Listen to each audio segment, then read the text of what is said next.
Good morning. Welcome to Salina Regional's Morning Medical.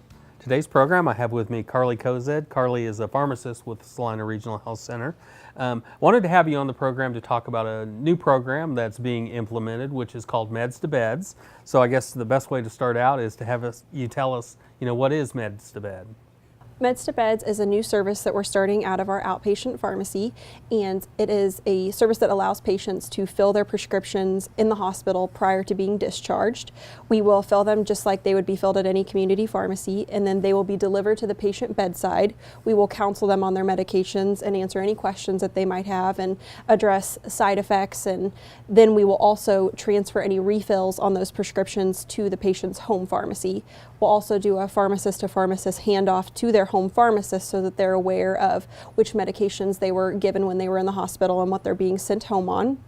It's a really convenient service for patients because it eliminates one more stop before home when you're being discharged from the hospital, and it's also really great for the patients that maybe don't live in Salina. We serve a great area, so the patients that are from out of town are able to pick up their prescriptions while they're still in Salina at the hospital, and they don't have to worry about getting back before their pharmacy closes.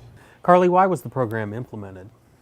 This was actually a project of one of our former pharmacy residents. She interviewed different patients in the hospital and tried to see if Meds to Beds would be a service that they were interested in, and overwhelmingly patients were supportive and said that they would be interested in doing Meds to Bed or having Meds to Beds available to them.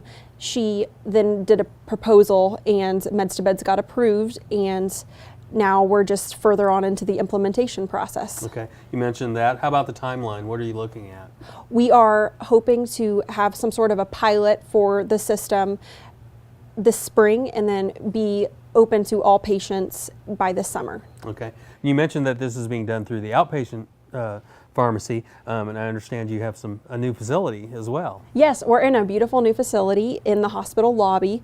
Before we were kind of still on campus but in a different location, and we moved to the main hospital. We were also only open to employees before the move. Now we are open to anyone can come in and buy over-the-counter items. Once we are started with Meds to Beds, we will be able to fill prescriptions for patients in the hospital through that program, and then we'll also be able to fill prescriptions for any patient using one of our outpatient services. So if the patient's having surgery or some sort of procedure, they'll be able to fill those prescriptions in our pharmacy as well. Okay. Thank you for watching. For more information on Meds to Beds, please visit srhc.com, like us on Facebook, and follow us on Twitter.